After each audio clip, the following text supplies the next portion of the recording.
Hey everybody, welcome to the Prep Life Podcast. This is your founder and CEO of Glam Girl Bikini, Amy Enger, and today I am joined by Coach Brittany Dable. Brittany, welcome. Hello.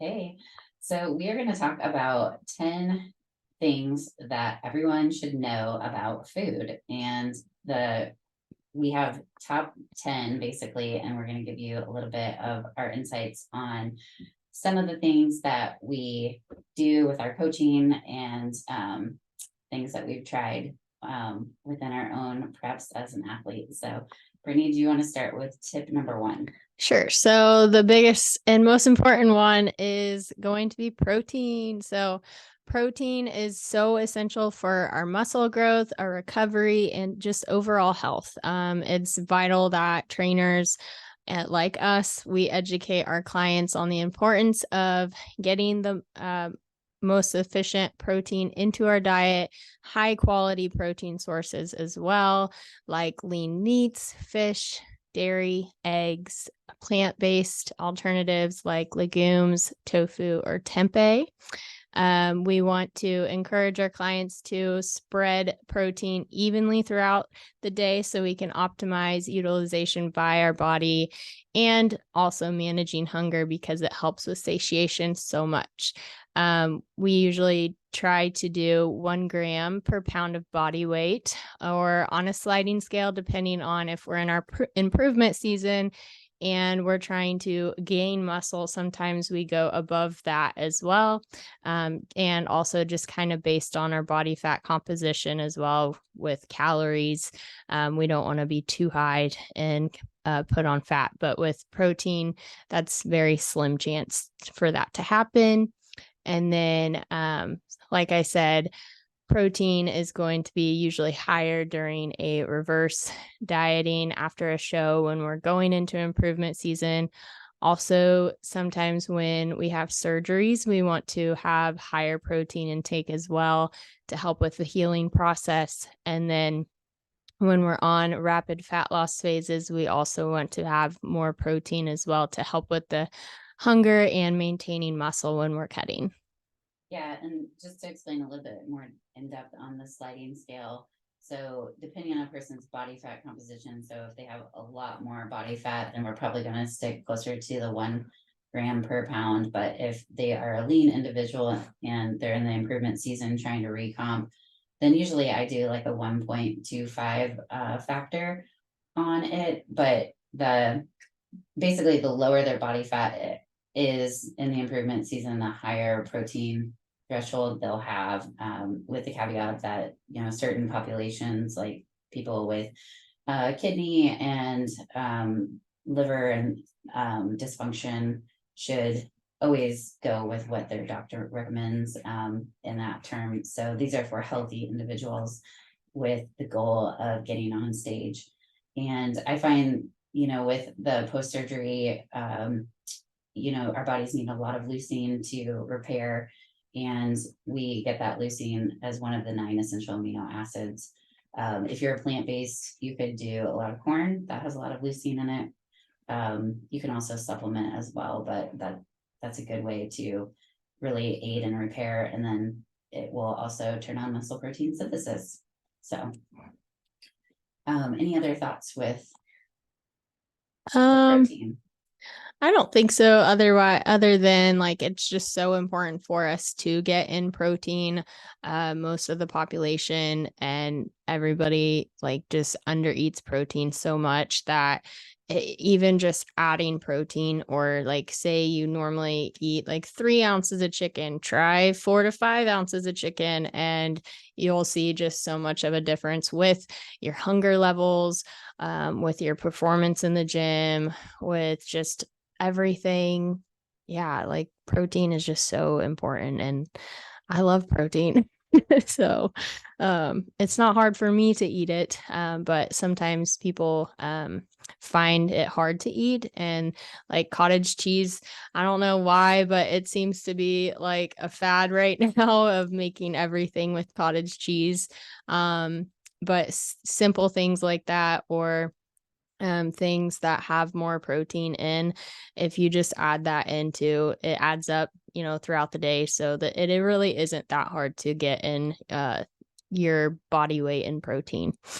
Yeah, our Western diet, though, a lot of our foods have a lot of fats and carbs, and protein is always the micronutrient or the macronutrient that's lacking. And so I find that people that, need significant weight loss or are just starting their bikini journey, usually that's the key factor, is that they're just really under eating protein. And yeah, a dietitian, the low amount that is required is way less than what bodybuilders really need to optimize muscle growth and turn on muscle protein synthesis. So yeah, we at Glam Girl really emphasize heavily on like when to do the protein, which is one of our 10 bullets. So I won't sneak ahead to number whatever it was just yet. But we'll come back a little bit on protein and revisit that. And additionally, we'll also revisit number 2 in that topic is carbohydrates and their role. And carbohydrates are your body's primary source of energy. So it's really crucial. It's a really crucial component of an athlete's diet because, even though low carb diets are popular, it's essential to understand that not all carbs are, created equal, and that we definitely need to have those as eliminating them unless you have some sort of medical condition where you need to go on keto, which was a couple episodes ago that we talked about that. You'll see that, complex carbohydrates such as whole grains, fruits, vegetables, those are going to supply you with energy. And not only are they a great source of carbohydrates, but they're also rich in fiber, which to me is the 4th macronutrient that we need to track, because it really helps you, like keep your cholesterol down, keep your digestion regular, but it also keeps you nice and satiated and satisfied throughout the day. And it maintains a good blood sugar level to sustain in that way. And then you're also going to get a lot of vitamins and minerals. So a lot of micronutrients in those complex carbohydrates. Simple carbohydrates like sugars, fruit can be kind of in this situation, even though they do have a little bit of fiber. And then refined grains. So, your processed foods, they're going to spike your blood sugar. It's going to give you crashes. It's going to lead to fatigue and just further cravings. They are good if you are an ectomorph and you're a hard gainer and you just really need to get in carbs. I've put things like honey and just very quick digesting that don't take a lot of volume up. So if you have really high macros and you're a macronator, it's going to be hard to get in those fibrous carbs as much as, it'll be easier to just put in some very dense, quick digesting items so that your stomach's not full and that you can eat enough to grow, essentially. And some other things too, is just that, we utilize at Glam Girl a lot of carb manipulation. So just keeping in mind that that's a great tool for us as coaches to manipulate, because when you get into manipulating fats or protein, we need the protein to build muscle. We need the fats to regulate our hormones and to keep our bodies healthy with brain function, which that's number 3. We'll get to that. But the carbs, we can use that tool to either give like a little bit of a bump in carbs for like a refeed or a carb cycle, where it can just give the athlete some, a little bit of a leptin surge and keep the thyroid functioning at an optimal level so it doesn't downregulate. Some other things that it can do is just really help with like cortisol reduction. Sometimes it can cause cortisol. That's another topic in and of itself. So if you have any sort of adrenal issues like carbohydrates, you probably want to like a little bit lower them, and especially in the morning when cortisol is high. But they can really help with just kind of getting that release if you have the stress of dieting for a long period of time and then you get like a little bit of a carb bump. You can have that whoosh effect where the cortisol kind of like comes down and the water and inflammation come down. So there's a scale of balance on inflammation and water retention, but these are all tools that we can manipulate, especially during peak week, with super compensation and, filling the muscles, getting the muscle bellies full. Some other things to be aware of is just with carbs, sometimes you can have that spillover effect if you go too far to the extreme. Any thoughts about carbs? Yeah, seems to be the enemy, to a lot of people, especially women, thinking that we, to get our bodies to where we want them to be, we need to be low carb. And that's definitely not necessary at all. In most cases, some, work better with the keto, higher fat, lower carb, but most people can get really good results with having higher carb. Um, excuse me. With my clients, like they are just so astounded at like how much carbs they actually can eat. And sometimes when I'm like, okay, we're going to add more, they're like, oh, I don't know about this. And then they have a huge weight drop. So it definitely does help with like when we're stressed out and things like that, having more carbs just helps us, be more energized and want to move around more. But like also making sure that we are picking the correct source of carbs, getting enough fiber in, and not always having, fruits all the time whenever we're craving sugary things. But also like just making sure maybe we have some oats in there. We have, quick digesting rice before we work out, things like that. And yeah, carbs are my favorite. Give me all the carbs. Yeah, you can definitely eat for a lot more volume. Number 3. So number 3 is healthy fats for fuel. So fat is our essential for hormone production, our brain function, and our energy. So we want our clients to consume healthy fat sources like avocados, nuts, seeds, fattier fish like salmon or mackerel. Unsaturated fats can also help reduce inflammation, improve our heart health, and support our weight management. So we want to avoid, though, the excessive amounts of unhealthy fats, such as trans fats, saturated fats, which those can contribute to heart disease and other health issues. And so a good rule of thumb, though, we don't ever want to really go lower than 40 grams of fat a day, because that can create lots of hormonal imbalances. And maybe at like when we're really close to show, maybe for a week or so, we can go a little bit lower than that if we need to lose a little bit more body fat. But we just don't want to be under that 40 grams for a longer amount of time, especially for females, just because it does wreck our hormones so quickly. But fats are also just a really good source of energy. They also help with the satiation as well.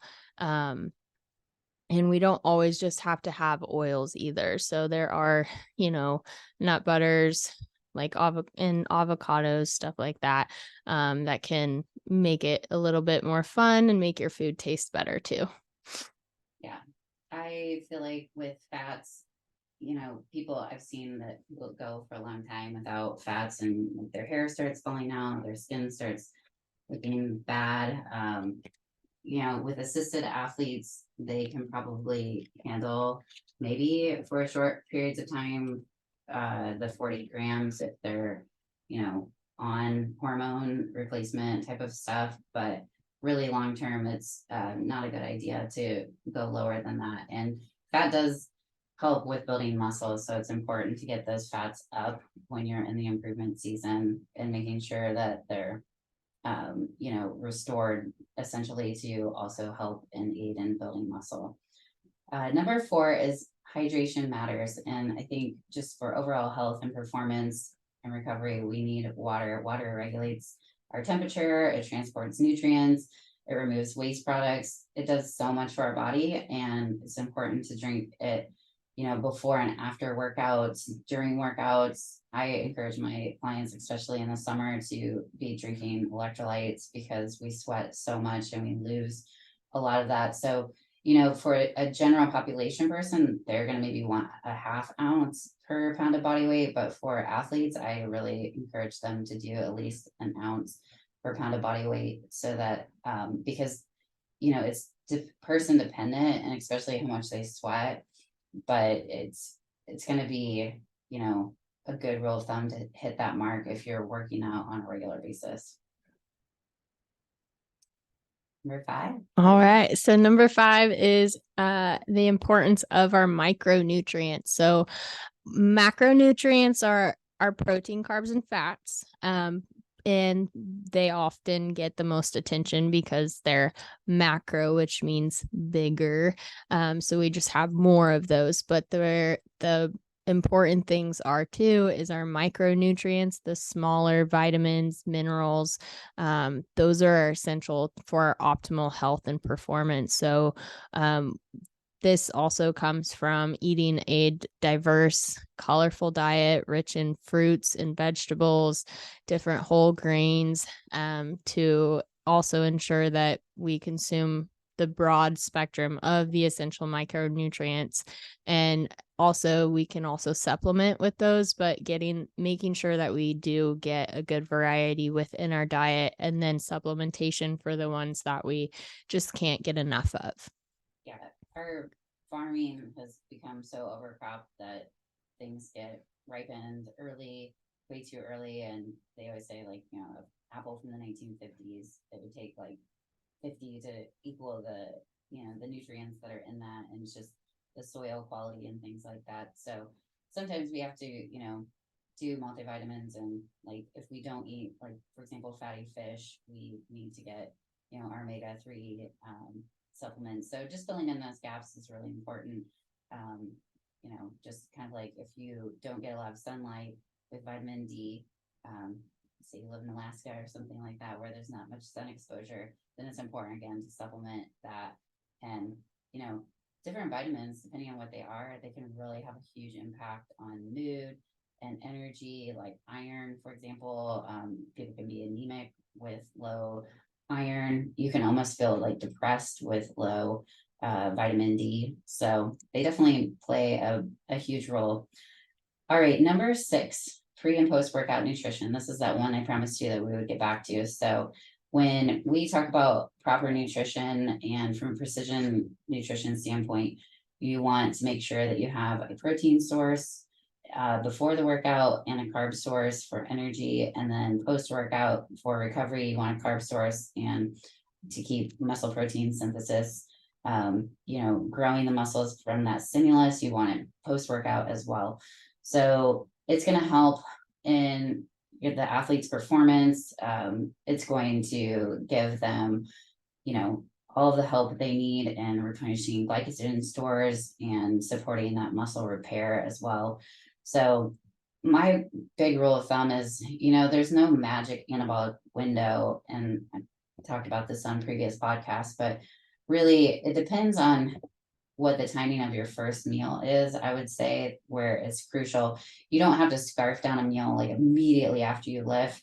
You can wait like 30 to 60 minutes. And again, it's going to be based on a sliding scale depending on the timing of your first meal. So I know I have athletes that they really don't like to eat much before they work out. It makes them kind of sick. So in those cases, I'll suggest like a blended shake with like fruit, like primarily like a banana, so it doesn't have a lot of fiber, so it's not sitting heavy. You know, avoiding like a fat pre-workout in those cases because fat can kind of slow down digestion.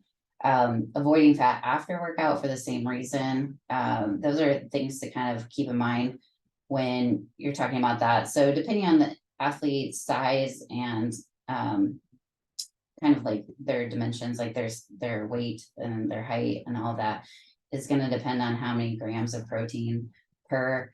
A good rule of thumb is if you eat 6 meals a day, kind of divide your total number in sixths. If you eat 4 meals, do the same thing with the protein, same with the carbohydrates. Just make sure that, if you're doing fast acting carbohydrates, which we didn't really go into depth about this, but the fast acting ones can be like pre and post workout, which those will shuttle a little bit faster. And then, so like Brittany had talked about the white rice as a fast digesting carb, but if you do brown rice, it has the husks, so it has a little bit more fiber, slows things down. The times where you want those quicker digesting would be pre and post. So Yeah, and I also, because I don't know, I feel like I take longer in my workouts as well. I like to have a little bit of fats and slower digesting carbs pre-workout, because if I have something that's too fast digesting, I'm like crashing halfway through my workout. So it is dependent on the person, on what type of workouts you're doing. Mostly I do that for leg days because they just take me longer. But always making sure to have protein and carbs before and after workout is definitely important. And so our next one is timing is key. So when it comes to nutrition and our performance, we want to make sure that we're consuming meals and snacks at regular intervals throughout the day to maintain our energy levels, not having the blood sugar spikes and crashes, and then also to support our muscle recovery and having that protein synthesis throughout the day. We want to avoid large meals or heavy, higher fat foods right before a workout, and to help prevent GI discomfort or sluggishness during our exercise. So just like she had said, like a faster digesting carb like a banana and protein shake can be a really good pre-workout. But also we don't want to eat too many carbs either before or after, because that can make us sluggish. And then we also don't want to eat too much before close to bedtime, because it can disrupt our sleep patterns by increasing that blood sugar and then ultimately affecting our recovery. yeah, I find with the carbs near bed is just it raises your body temperature, so it causes sleep disturbances. So there's not really like a myth like, oh, there's a certain time where you shouldn't have carbs, but if you do find that your body temperature heats up a little bit with the consumption of carbs, it's better to kind of, maybe have like a high protein, high fat meal before bed versus a higher heavy carb, just so that you don't get those sleep disturbances of the rise in temperature. Number 8 is the power of antioxidants is so important. So with exercise and athletes living the prep life, we get a lot of free radicals. Basically, your exercise will generate these and it can lead to oxidative stress and cellular damage. So antioxidants just help kind of neutralize those free radicals, and it promotes recovery and just overall health. So clients should consume, antioxidant rich foods such as like berries, leafy greens, nuts, dark chocolate, and this will also support their immune system and reduce inflammation in their body. So other than that, just number 9, I guess we're ready for. Yeah. Catherine. So caffeine is so popular. It's a stimulant that can enhance our performance, our alertness, our concentration. But however, it's can, also have potential downsides, like when we have too much of it, we can have increased heart rate, anxiety, sleep disturbances. And I've also found that it can decrease our performance. It can decrease our alertness and concentration as well if we have too much of it. So when used in the best way, it can be essential for our clients as well. And it can be important to tailor recommendations, based on the individual's tolerance and preferences. It's also a good thing to take breaks from caffeine as well, so we can take that tolerance down. And it's important to just experiment on the different amounts of caffeine and timing, and to see like what works best for you. Too much is just not good, because it can also cause adrenal fatigue and have cortisol go crazy. There's just lots of things can happen when we have too much caffeine all the time. Yeah, and our last and 10th point is just individualized nutrition. So, AKA the unicorn crab. Everyone is unique. Everyone has different needs. Everyone has a different lifestyle. Every person is different. So, no one size fits all categories around here. And it's just important to have a coach that recognizes these differences, that each person has preferences. And as a client, I would recommend people to just be really open and honest with their coach, because any sort of dietary adjustments that I make are based on feedback and check-in. So, I always want to do my best as a coach to really support a client's goals and their lifestyle so that they can live this as a prep life. So with that, we're going to close things out. If you would like to find us on Instagram, you can go to Glam Girl Bikini, or you can go to Prep Life Podcast. And we would love it if you sent us a DM and gave us suggestions on future topics that you would like to hear. We also love it so much when you tag us on your story and let us know if this, episode helped you today. Hopefully it did.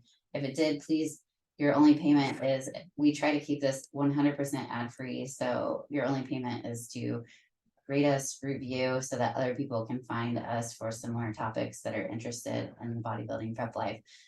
Go to glamgirlbikini.com, hit the get started button if you would like to have your unicorn prep. And this is Amy Anger and Brittany Gable signing off. Thanks for listening, guys.